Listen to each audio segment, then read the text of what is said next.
Hi guys, അസ്സലാമു അലൈക്കും. അപ്പോൾ ഇന്ന് വന്നിട്ടുള്ളത് എങ്ങനെയാണ് ഒരു ബ്ലൗസിൽ നിന്ന് അളവെടുക്കുന്നത് എന്ന് കാണിക്കാൻ വേണ്ടിയിട്ടാണ്.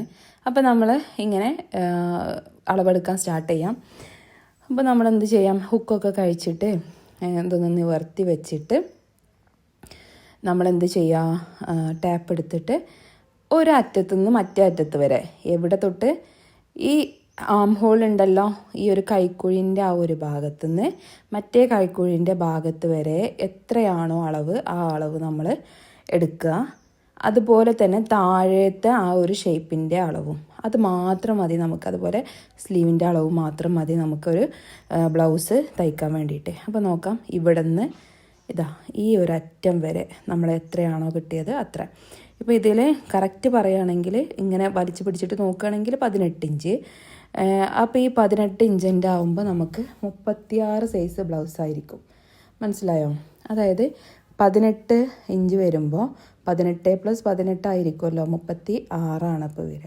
അപ്പോൾ ഈ 36 അളവ് എങ്ങനെയാണ് നമ്മൾ തയ്ക്കേണ്ടത് എന്നാണ് പിന്നെ നോക്കുക. പിന്നെ ബാക്കിയുള്ളതൊക്കെ ഞാൻ പറഞ്ഞു തന്ന ആ ഒരു മെത്തേഡ് തന്നെ ആയിരിക്കും. ഇതിന് മുന്നേ ഞാനൊരു പേപ്പർ കട്ടിങ് വീഡിയോ ഇട്ടിട്ടുണ്ടായിരുന്നല്ലോ, അതുപോലെ ഈ താഴത്തെ ഈ ഒരു അളവുണ്ടല്ലോ, അതാണ് നമുക്ക് ബാക്കിൻ്റെ ലെങ്ത്ത് നമുക്ക് നോക്കേണ്ടത്. ഈ ബാക്ക് ലെങ്ത്തും അതുപോലെ ലെങ്ത്തും വേണം കേട്ടോ. ഈ ഷേപ്പാണ് ഇപ്പോൾ പറഞ്ഞത്, താഴത്തെ ഈ ഷേപ്പിൻ്റെ അളവ്. അപ്പോൾ ഈ ഒരു അളവ് നമ്മൾ എഴുതി വെക്കുക. ഈ 2 അളവും കിട്ടിയാൽ നമുക്ക്, അതുപോലെ ലെങ്ത്തും കൂടെ കിട്ടിയാൽ നമുക്ക് എന്ത് ചെയ്യാം, ബാക്കും മുന്നും ഒക്കെ നമുക്ക് എടുക്കാം. അതുപോലെ തന്നെ ടെക്കും എല്ലാം നമുക്കതിൽ തന്നെ നോക്കാം. അതുപോലെ നമുക്ക് ഈ ഒരു ആം ഹോളിൻ്റെ അളവ് നോക്കാം. അപ്പോൾ ഇതിൽ കറക്റ്റ് 5.5 വരേണ്ടത്. ഇങ്ങനെ നേരിട്ട് വെക്കുമ്പോൾ 5.5 വരുന്നത്. അതുപോലെ പിന്നെ വേണ്ടത് അളവ് നെക്കിൻ്റെ ലെങ്ത്തും നെക്കിൻ്റെ വിടുത്തുമാണ് വേണ്ടത്. അതുപോലെ സ്ലീവിൻ്റെ ലെങ്ത്തും സ്ലീവിൻ്റെ വിടുത്തും, പിന്നെ അതുപോലെ ബ്ലൗസിൻ്റെ ലെങ്ത്തും, ഈ ഒരു അളവാണ് കാര്യമായിട്ട് വേണ്ടത്. കണ്ടോ, ബ്ലൗസിൻ്റെ ലെങ്ത്ത് ഇപ്പോൾ ഇതിൽ വരുന്നത് 14 ഇഞ്ച്. ഇങ്ങനെ വലിച്ചു പിടിക്കൊന്നും വേണ്ട, ജസ്റ്റ് ഒന്നിങ്ങനെ വെച്ച് കൊടുത്താൽ തന്നെ നമുക്ക് മനസ്സിലാകും. ഇത്രയും അളവ് മതി. അല്ലാതെ ടെക്കിൻ്റെ വീതിയോ അല്ലെങ്കിൽ അങ്ങനത്തെ കാര്യങ്ങളൊന്നും വേണ്ട. ബാക്കിയുള്ളതൊക്കെ നമ്മൾ ചെസ്റ്റിൻ്റെ അളവ് വെച്ചിട്ടാണ് നമ്മൾ ടെക്കൊക്കെ നമ്മളത് എടുക്കുന്നത്. അപ്പോൾ ഇത്രയും അളവാണ് നമുക്ക് കാര്യമായിട്ട് വേണ്ടത്. പിന്നെ നെക്ക് നമ്മൾ അളവെടുക്കുമ്പോൾ ഈ ഹുക്കൊക്കെ ഒന്ന് ഇട്ടിട്ട് കറക്റ്റായിട്ട് മടക്കി വെച്ചിട്ട് ഒരു നമ്മളുണ്ടല്ലോ ഒരു തുമ്പുള്ള ഒരു പ്രതലം, അതായത് ഒരു എങ്ങനെ ഇപ്പോൾ പറഞ്ഞുതരാം, ഞാൻ വെക്കുന്നത് കണ്ടോളൂ. അതായത് ഇപ്പോൾ നമ്മളുടെ ഒരു ടേബിളൊക്കെ ആണെച്ചെങ്കിൽ അതിൻ്റെ അറ്റത്ത് കറക്റ്റായിട്ട് വെക്കുമ്പോൾ നമുക്കൊരു ഇത് കിട്ടുമല്ലോ, ഒരേ ലെവലിക്ക് കിട്ടുമല്ലോ. അല്ലെങ്കിൽ ഒരു സ്കെയിൽ വെച്ചിട്ട് അതിൻ്റെ നേരെ അങ്ങനെ വെച്ചാലും മതി. ഇത് കണ്ടോ, ഇങ്ങനെ വെക്കുക. ഈ ഒരു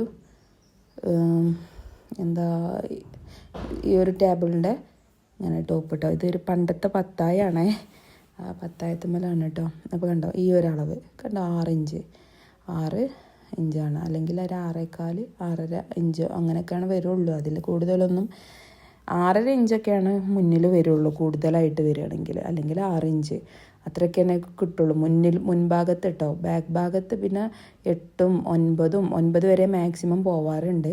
അതുപോലെ മുകൾക്ക് അങ്ങനെ കുറച്ചൊക്കെ വയസ്സായ ആളുകളൊക്കെയാണ് ചെയ്യുക, അവർക്ക് നെക്ക് വേണ്ടി വരില്ല. ഇത് 7 ഇഞ്ചുണ്ട്. അപ്പോൾ നമുക്ക് ആ 7 ഇഞ്ചിൽ കൊടുക്കാം. പിന്നെ നെക്കിൻ്റെ വിടുത്ത് എടുക്കാൻ വേണ്ടിയിട്ടാണ് ഞാൻ നേരത്തെ പറഞ്ഞത്. ഇങ്ങനെ മടക്കി വെച്ചിട്ട് കാണിക്കാം, അതായിരിക്കും നല്ലത്. കണ്ടോ, ഈ ഒരു അറ്റത്ത് നമ്മളിപ്പോൾ സ്കെയിലിൻ്റെ ഒക്കെ പോലെ തന്നെ അങ്ങനെ ഈ ഒരു അറ്റത്ത് ഇങ്ങനെ കറക്റ്റായിട്ട് ഇങ്ങനെ വെച്ച് കൊടുത്തിട്ടുണ്ടെങ്കിൽ നമുക്കിങ്ങനെ കണ്ടോ, അങ്ങനെ വെച്ചിട്ടുണ്ടെങ്കിൽ നമുക്ക് പിന്നെ ആ ഒരു നെക്കിൻ്റെ അവിടുന്ന് ഈ അറ്റം വരെ അളവെടുത്താൽ മതി. അപ്പോൾ കറക്റ്റായിട്ട് കിട്ടും ഇങ്ങനെ കേട്ടോ. അപ്പോൾ പേപ്പർ കട്ടിങ് കൊടുത്തിട്ടുണ്ട് ഞാൻ. ആ ഒരു അളവ് തന്നെ ആയിരിക്കും നമ്മൾ തുണിയിൽ ചെയ്യുമ്പോഴും ചെയ്യേണ്ടത്.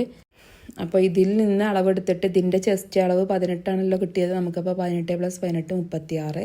ആ 36നെ നമ്മൾ ഡിവൈഡ് ചെയ്തിട്ടാണ് നമുക്ക് ഈ നെക്കിൻ്റെ അളവും നെക്കിൻ്റെ അളവും അങ്ങനെ എടുക്കാം കേട്ടോ. ഇതിപ്പോൾ കുറച്ച് വിടുത്ത് അധികം വേണം എന്ന് പറഞ്ഞുകൊണ്ട് നമുക്ക് ഇങ്ങനെ എടുക്കാം. ഒരു ബ്ലൗസ് നമുക്ക് തരുമ്പോൾ അങ്ങനെ കൊടുക്കുക.